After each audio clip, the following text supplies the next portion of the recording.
Bem, talvez os irmãos tenham percebido que o tema das mensagens que temos tido por vários de nós durante esses últimos meses tem sido sobre a influência que nós, como cristãos, podemos ter na vida dos outros e também na sociedade. E pode ser que alguém tenha esta atitude: o que eu faço com a minha vida é da minha conta. Não preciso prestar contas para ninguém. As minhas ações não têm nada a ver com outros. Ou talvez outra pessoa pode pensar: mas eu não sou importante. Não tenho influência sobre ninguém. A minha vida não tem valor nem importância para influenciar as outras pessoas. Agora, o problema com esses pensamentos é que todos nós temos influência sobre outras pessoas, queira ou não. Não dá para escapar disto. Todos nós temos responsabilidade para com outras pessoas. Deus nos criou para vivermos em famílias, comunidades e em termos comunhão com os outros. Uma vez eu li um estudo sobre este assunto e o autor deste estudo disse que todos nós temos influência sobre outras pessoas, queira ou não. E não podemos escapar dessa realidade. E ele deu uma ilustração que as nossas vidas são como uma pedrinha que alguém pega e joga num lago. E cria pequenas ondas que espalham por todo o lado e acabam afetando o lago todo, até a beira do lago com a sua influência. E também, mesmo uma criancinha que nasce e só vive por uma hora só, esta criancinha também então deixa sua marca em todas as pessoas relacionadas com ela. E não somente isto, a influência das nossas vidas acaba afetando toda a história da humanidade depois de nós, de alguma forma ou outra. Eu acho isso muito interessante. As nossas vidas, todos nós deixamos a sua marca de alguma forma na humanidade. É claro que algumas pessoas, por exemplo, Billy Graham, tem muito mais influência do que outros. Mas todos nós deixamos a nossa marca, a nossa influência sobre todos que estão ao redor de nós e até depois da nossa vida, de alguma forma aquela influência continua, vai para frente. No nosso texto hoje, Jesus deu algumas ilustrações de como nós, como o povo de Deus, somos então uma influência. Mateus 5, versículos 13 a 16. Quero que vocês leiam junto comigo. Então, vós sois o sal da terra. Ora, se o sal vier a ser insípido, como lhe restaurar o sabor? Para nada mais presta, senão para lançado fora, ser pisado pelos homens. Vós sois a luz do mundo. Não se pode esconder a cidade edificada sobre um monte. Nem se acende uma candeia para colocá-la debaixo do alqueire, mas no velador, e a ilumina a todos os que se encontram na casa. Assim, tem a vossa luz diante dos homens, para que vejam as vossas boas obras e glorificam ao vosso Pai que está nos céus. E depois, em Mateus 13, 33, temos mais uma ilustração que Jesus dá. Disse-lhes outra parábola: o reino dos céus é semelhante ao fermento que uma mulher tomou e escondeu em 3 medidas de farinha, até ficar tudo levedado. E Jesus também deu muitas outras ilustrações sobre este assunto, mas hoje eu quero falar sobre estes 3. E a primeira ilustração que Jesus usou de como nós somos uma influência é que nós somos o sal da terra. Nós somos o sal da terra. Ele diz, vós sois o sal da terra. Nós, como uma comunidade cristã, somos o sal da terra. Mas nós, individualmente, eu creio que também somos o sal da terra. E o sal, nos tempos do Novo Testamento, era muito importante. É também, mas especialmente hoje, mas especialmente naqueles dias, eles não tinham refrigeração, então o sal servia para preservar os alimentos. E também o sal tinha propriedades e ainda tem de curar. E os soldados romanos recebiam o seu pagamento com certas medidas de sal que depois eles podiam então vender. E assim, porque hoje nós temos então o nosso salário que vem daquela prática. Mas quais são as características do sal? Se nós somos o sal da terra, de que forma somos o sal da terra? Um pregador bem conhecido lá nos Estados Unidos pelo nome do Dr. Charles Stanley disse que, num devocional, que ele podia identificar 4 características do sal que são importantes. Ele disse que esta parábola de Jesus foi uma forma de descrever como nós, como cristãos, devemos influenciar a sociedade ao redor de nós. Quem nós somos, o que dizemos e as coisas que fazemos no mundo podem ser comparados como o papel e o efeito do sal. Então, a primeira coisa que ele falou é que o sal dá sabor. O sal dá sabor. Quando o sal é acrescentado à comida, o sabor é aprimorado. E é assim como o nosso caráter, nossas palavras, nossas ações, feitos no Espírito de Cristo, que também podem dar sabor ao nosso testemunho e abrir a porta para pessoas ouvirem a nossa mensagem. E também já ouvi alguns testificar que depois deles se converterem a Cristo, eu me lembro muito bem ler este testemunho. Este senhor estava dizendo, no dia seguinte, parece que até as cores das flores e das árvores eram mais vívidas para mim, depois de eu aceitar Cristo. Então, Cristo dá sabor na vida. E também o sal preserva. O sal preserva. Nos tempos bíblicos, como nós já dizemos, eles não tinham refrigeração, então o sal era muito importante para, então, preservar a comida para que não estragasse. Da mesma forma, os nossos estilos de vida oferecem uma alternativa para os caminhos corrompidos do mundo e apontam as pessoas para Jesus para a salvação. E também tem outra coisa que eu acho que é importante. A ação do povo de Deus na sociedade trabalha para preservar a sociedade de muita maldade. A ação do povo de Deus, da igreja na sociedade, ajuda a afastar e controlar a maldade e o pecado. O sal também tem um impacto sobre tudo que toca. Então, esta é outra qualidade. As reações químicas causadas pelo sal podem ser invisíveis, mas as mudanças que trazem são evidentes. Nós nunca sabemos como uma palavra falada, na hora certa, nem a ação bondosa ou a nossa fidelidade pode, para obedecer à palavra de Deus, pode afetar alguma pessoa e levar aquela pessoa a Cristo. Quantas vezes ouvimos que alguém, sem pensar, falou alguma coisa para alguém, ou talvez agiu de uma forma para ajudar alguma pessoa, e aquela ação, aquela palavra, era uma coisa chave que levou aquela pessoa num caminho que eventualmente levou aquela pessoa a conhecer Jesus como Cristo, como Senhor e Salvador na sua vida. Esta influência que nós podemos ter nas vidas dos outros. E depois, em quarto lugar, o sal causa a sede.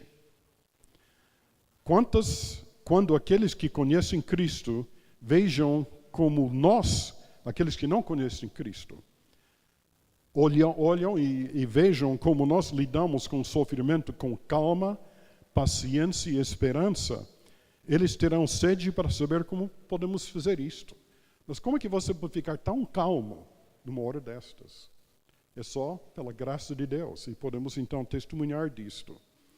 E quando nós compartilhamos sobre a nossa dependência em Deus e a sua suficiência, então isso também pode levar essas pessoas a procurar este Deus. Uma vida cheia do Espírito, uma vida santa, de vitória e paz em Cristo, pode criar sede e desejo em outras para experimentarem a mesma coisa que nós temos na nossa vida. Então, graças a Deus, esta é a influência do sal. Depois, então, o Dr. Stanley termina o seu devocional com essas palavras. Será que as pessoas ao redor de você percebem algo especial sobre você e têm sede para saber o que é? Ser o sal da terra não é simplesmente ser bondoso. É a obra do Espírito Santo quando o seu fruto é produzido em nós. As nossas vidas produzem o sabor de Cristo. Então, o sabor do sal não é nós. É Cristo nas nossas vidas. Sem Cristo, será como ele mesmo disse. Ora, se o sal vier a ser insípido, como lhe estará o sabor? Isto só com Cristo na nossa vida, né? Agora, somos o sal da terra. Jesus usou então esta outra ilustração. Somos a luz do mundo. Somos a luz do mundo. Jesus disse, vós sois a luz do mundo. Vós sois a luz do mundo. Enquanto o sal tem a ação de dar sabor e preservar, um comentarista diz que a luz brilha e se opõe às trevas. Então, voltando para o que nós lemos, Mateus 5, versículos 14 e 15, não se pode esconder a cidade edificada sobre um monte, nem se acende uma candeia para colocá-la debaixo do alqueire, mas no velador e ilumina a todos os que se encontram na casa. Então, em primeiro lugar, podemos ver que a luz existe para iluminar e ser visto para todos ao nosso redor. Não devemos esconder o nosso testemunho cristão. Eu ouvi uma vez sobre um rapaz que deixou sua casa e um cristão e foi longe para ficar numa outra cidade e trabalhar numa fábrica. E depois de algum tempo, alguém perguntou para ele, mas como estão indo as coisas com você? Ele disse, está tudo bem. Ninguém sabe que eu sou um cristão. Não é isso que devemos ser, né? Desta forma. Como então não pode esconder a cidade edificada sobre um monte, nem se acende uma candeia para colocá-la debaixo do alqueire, mas no velador, os olhos dos outros olham para nós. Eles estão nos vigiando, podemos dizer, neste sentido. Eles observam como nós agimos, como nós falamos e como nós nos comportamos. Segundo lugar, a luz pode iluminar o caminho para pessoas entenderem a verdade do Evangelho de Cristo. Alguém comentou que a única Bíblia que algumas pessoas vão ler é o exemplo da sua vida como seguidor de Cristo perante eles. E depois, em terceiro lugar, também a luz pode trazer à luz os pecados e a corrupção das trevas. Sobre Jesus, o apóstolo João escreveu e disse, a vida estava nele e a vida era a luz dos homens. A luz resplandece nas trevas, e as trevas não prevalecerão contra ela. A luz, eu não sei se vocês já notaram que você pode pensar que você deixou tudo bem limpinho, mas depois o sol de manhã vem e bate sobre certa coisa e você pensa, puxa vida, está cheio de poeira, eu preciso limpar ainda mais. A luz tem esta qualidade. A luz mostra o pecado. A luz revela aquilo que é do maligno. Mas também, em quarto lugar, a nossa luz também pode iluminar o caminho para pessoas chegarem a Cristo. E eu lembro muito bem sobre um culto que nós temos lá nos Estados Unidos na época do Natal. E é chamado o culto de acender as velas. E muitas das nossas igrejas evangélicas e outras igrejas têm este tipo de culto. E o que eles têm um culto normal, voltado para o assunto do Natal. E lá na frente tem uma grande vela acesa que representa Cristo. E todo mundo, quando entrar então no culto, eles dão uma pequena vela para eles segurarem. E no fim do culto, então os diáconos, ou seja, quem for, vem para a frente. Então eles acendem as suas velas sobre aquele grande vela que representa Cristo. E depois vão de banco em banco, acendendo a vela de depois aquela pessoa vai, e assim vai progredindo. E enquanto isso está acontecendo, todas as luzes na igreja são apagadas. E geralmente isto é feito à noite, então está muito escuro. Mas é muito lindo ver como que pouco a pouco, enquanto cada um começa a acender a sua vela, de repente, há uma luz que brilha em toda a igreja, com todas aquelas velas que são acendidas, né? E no fim, então, todo mundo levanta a sua vela e tem um hino de vitória que é cantada. E aí, então, vem o desafio. Vamos sair daqui e vamos levar, então, a luz de Cristo para o mundo. A luz de Cristo para o mundo. Nós somos como aquelas velas. Cada um de nós temos luz, mas nós, como um grupo, podemos dar muito maior luz perante a sociedade. E a luz, e depois, como Jesus disse, em quinto lugar, a nossa luz também vai trazer glória a Deus. Assim, brilhe também a vossa luz diante dos homens, para que vejam as vossas boas obras e glorifiquem o vosso Pai que está nos céus. As boas obras feitas pela igreja e pelos cristãos levam pessoas a aceitar o Evangelho de Jesus Cristo. E eu penso sobre as boas obras que nós temos aqui da nossa igreja. Temos a nossa escolinha aqui ao lado. E como aquela escola tem uma influência na comunidade.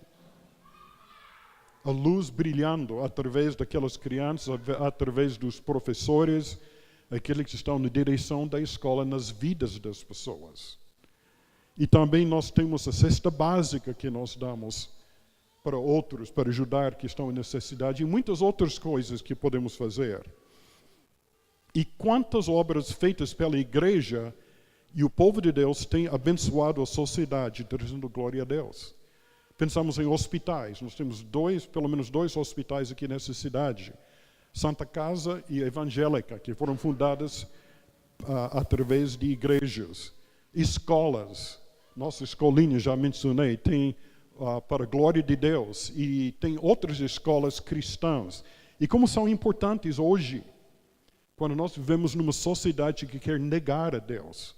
Mas nessas escolas as crianças podem crescer ouvindo sobre Deus e vendo todos na perspectiva cristã. E também casas de recuperação, trabalhos nas prisões, orfanatos, creches, comida e roupa para os necessitados. Todos estes são obras que vão trazer glória a Deus, né?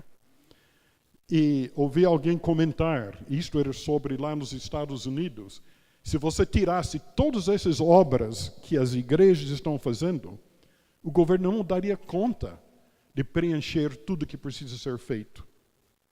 Creio que é a mesma coisa aqui no Brasil. A igreja faz coisas que o governo simplesmente não pode fazer. São as boas obras que dão a luz e trazem glória a Deus. Então, tem esta pergunta. Será que as nossas vidas estão trazendo para a glória a Deus? Será que a nossa luz, através das nossas ações, aquilo que nós fizemos, está trazendo glória a Deus. Então, precisamos também entender que a luz não é de nós mesmos. A luz é de Cristo que habita em nós pela presença do Espírito Santo. E o apóstolo João disse isso sobre João Batista. Ele não era a luz, mas veio para que testificasse a luz, a saber, a verdadeira luz que, vindo ao mundo, ilumina a todo homem. Assim é a nossa tarefa também. Precisamos testificar da verdadeira luz, que é Jesus Cristo. E assim deve ser a nossa influência de Cristo, primeiro nas nossas vidas e depois através das nossas vidas dos outros. E agora chegamos àquela terceira forma de nós sermos uma influência que Jesus falou. Somos como fermento. O reino de Deus nos céus é semelhante ao fermento que uma mulher tomou e escondeu em 3 medidas de farinha até ficar tudo levedado. Esta parábola de Jesus é sobre a influência da igreja, o corpo de Cristo, na sociedade. Mas eu creio que também significa algo para as nossas vidas particulares. Agora, muitas vezes o fermento na Bíblia é usado como um símbolo do pecado, como o pecado pode penetrar. Mas aqui Jesus usa como um símbolo de como a igreja pode agir, como o povo de Deus, a ação do povo de Deus pode agir na sociedade. E um comentarista deu 4 maneiras que o reino dos céus, ou podemos dizer a ação da igreja, é como fermento. Então, primeiro, o reino de Deus pode ter um começo pequeno, mas vai crescer. O fermento é microscópico, não é muito grande em tamanho, mas apenas uma pequena quantia é misturada na massa. E assim a influência da igreja na sociedade e também nas nossas vidas. Às vezes, como já comentamos, uma pequena palavra ou ação da nossa parte pode começar o processo que eventualmente vai levar uma pessoa a Cristo. É como fermento agindo nas vidas dos outros. E segundo, o reino de Deus exerce a sua influência de dentro e não de fora. A luz brilha de fora, mas o fermento age de dentro. O fermento faz a massa crescer de dentro. Deus muda o coração de uma pessoa da mesma forma. A influência do Evangelho numa cultura também funciona da mesma forma. Os cristãos dentro de uma cultura agem como agentes de mudança. Eu gostei muito deste termo aqui. Sabia que nós somos agentes de mudança. A nossa iluminação, como nós vemos aqui nessas bandeiras.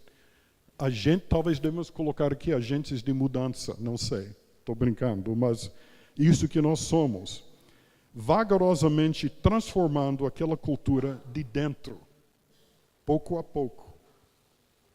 Terceiro, o efeito do reino de Deus será compreensivo.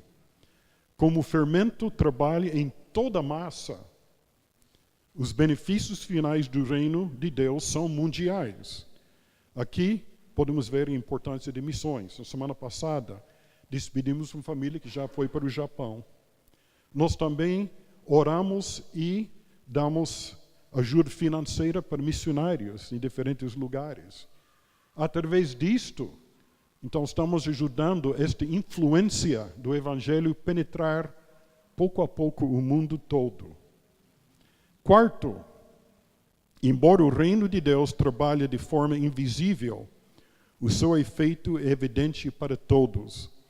O fermento faz o seu trabalho lentamente, secretamente e silenciosamente, mas ninguém pode negar o seu efeito no pão.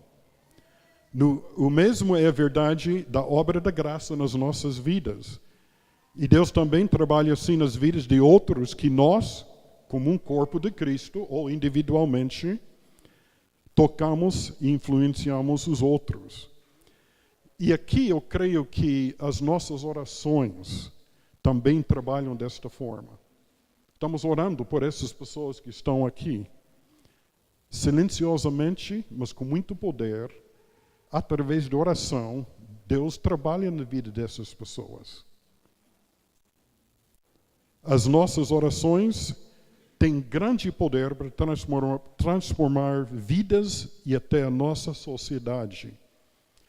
E a própria história de povos e nações tem sido afetada pelas orações dos santos. Isto é muito poderoso, como quando o povo de Deus se coloca verdadeiramente a orar a Deus, como tem poder, não somente na igreja, não somente em nossas vidas particulares, mas até sobre uma nação. Eu lembro disto, como isto aconteceu numa prisão lá na Colômbia. Eu tive o privilégio de ir para a Colômbia uma vez para algumas reuniões. Não sei se, pastor Israel, você estava presente, e nós visitamos esta prisão. E esta prisão era conhecida como a prisão mais perigosa, onde que os criminosos, homicídios e todos os outros estão levados. E tinha a fama de ter quase um assassinato dentro daquela prisão cada dia. Então, como era terrível lá dentro daquela prisão. Mas a nossa missão, através de um pastor, uma missionária e outros, começou um trabalho lá dentro daquela prisão. E pouco a pouco, então, isto começou a transformar aquela prisão que era tão terrível. E chegou ao ponto onde que talvez tinha apenas um assassinato por mês, ou menos. Por causa da influência daquele grupo, a maioria dos prisioneiros não eram crentes, mas tinha um grupo de algumas centenas, porque tinha não sei quantos mil prisioneiros lá dentro. Mas a influência deles sobre a vida dentro daquela prisão era como fermento. E quando estava começando a surgir algum tipo de problema, eles se colocavam em oração. E como era emocionante, eu e pastor Israel e outros estávamos lá na capela daquela prisão, e podemos ver, não ser talvez 200, 300, 400 homens presos lá dentro, cantando glórias a Deus, lá dentro daquela prisão. Então, assim é que age o fermento das nossas vidas e do Evangelho nas vidas dos outros, mesmo dentro daquela prisão, como que era. Mas, mais uma vez, precisamos entender que a ação do fermento é a ação do Espírito Santo através da igreja e as nossas vidas. Então, temos essas ilustrações. Hoje, 3. O sal, nós somos o sal da terra. A luz, nós somos a luz do mundo. E o fermento, o reino de céus, ou nós, como reino de céus, somos como fermento. Então, a pergunta principal que precisamos fazer é o seguinte: que tipo de influência sou nas vidas dos outros? Todos nós estamos influenciando os outros. Mas que tipo de influência eu tenho na vida dos outros? É para o bem ou para o mal? Glorifica a Deus ou leva pessoas a afastar de Jesus?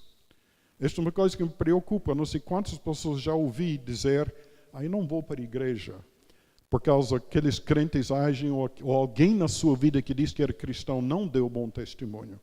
E, em vez de atrair aquela pessoa, fez aquela pessoa afastar de Cristo. Em Romanos 13:14, Paulo disse: mas revesti-vos do Senhor Jesus Cristo.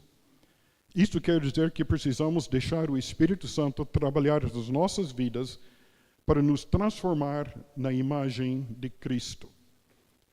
E eu quero voltar, então, para o versículo 16, no nosso texto de hoje.